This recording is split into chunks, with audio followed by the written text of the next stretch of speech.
పెళ్లికి తెల్లవారుజామున బయలుదేరింది ఊరేగింపు. ఎక్కడి నుంచి? కైలాస పర్వతం దగ్గర నుంచి వస్తున్నారు. గవాక్షంలో నిలబడింది మేనకాదేవి నారదుడితో కలిసి. ఒక్కొక్కళ్ళు వస్తున్నారు. అబ్బా వెలిగిపోతున్నాడు, ఆయనేనా మా అల్లుడంది. కాదమ్మా, సూర్యుడు దిక్పాలకుల్లో. ఆమె వెనకొస్తున్నాడు. ఎవరో బాబాయ్ నల్లగా ఉన్నాడు దున్నపోతే మీద, ఆయన ఎవరా? మీ అల్లుడు కాదు, బెంగ పెట్టుకోడు, యమధర్మరాజు గారు. ఆమెన కాదు, అబ్బా చల్లగా ఎంత బాగున్నాడో, ఎవరు? చంద్రుడు, మీ అల్లుడు కాదు. ఈయనెవరోనయ్యో చాలా అందంగా ఉన్నాడు, ఎర్రగా ఉన్నాడు, కాంతులీనుతున్నాడు. బ్రహ్మగారు. మీ అల్లుడి దగ్గర పురోహితుడమ్మా, పెళ్లి చేయడానికి వచ్చే బ్రహ్మగారు ఆయన మీ అల్లుడు కాదు.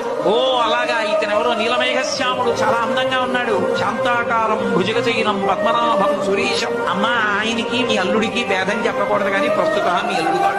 ఆయన వెళ్ళిపోయాడు. ప్రదోష వేళ అయిపోయింది. రాడు వెడుతూనే ఉంది ఊరేగింపు. వస్తున్నారు మగపెళ్లి వారు. అలా ఆఖరికి ఒక ఆయన వచ్చాడు. చుట్టూ భూత ప్రేత పిశాచాలున్నాయి, ప్రమదగణాలున్నాయి. మధ్యలో దిగంబరంగా తాండవం చేస్తూ వస్తున్నాడు. అడగలేదు మేనకాదేవి ఆయన మక్కుడు. నారదుడే చెప్పాడు, ఆయనే మీ అల్లుడమ్మా అని మెట్లు దిగి వెళ్ళిపోయాడు. ఈవిడ గబగబా మెట్లు దిగి తిన్నగా పార్వతీ దగ్గరికి వెళ్ళింది. నిన్ను చంపినే చచ్చిపోతా, వాడా దొరికాడు నీకు కట్ట తపస్సోట అడలుడేమిటే అమ్మగారు వచ్చారు, విష్ణు వచ్చారు. ఎంత నచ్చ చెప్తే మాత్రం ఆవిడ వింటుంది. ఆవిడ వినలేదు. ప్రపంచంలో తన కన్యాదానానికి తను త్రికరణ శుద్ధి లేకుండా చేసి తన పెళ్లి తానే పాటు చేసుకుని తలవంపులు తెచ్చుకుని అవమానాలు పడి పెళ్లి చేసుకుని లోకాలకి తపోభూములు నిలిపినటువంటి ఉదాహరుడు పరమశివుడు ఒక్కడే.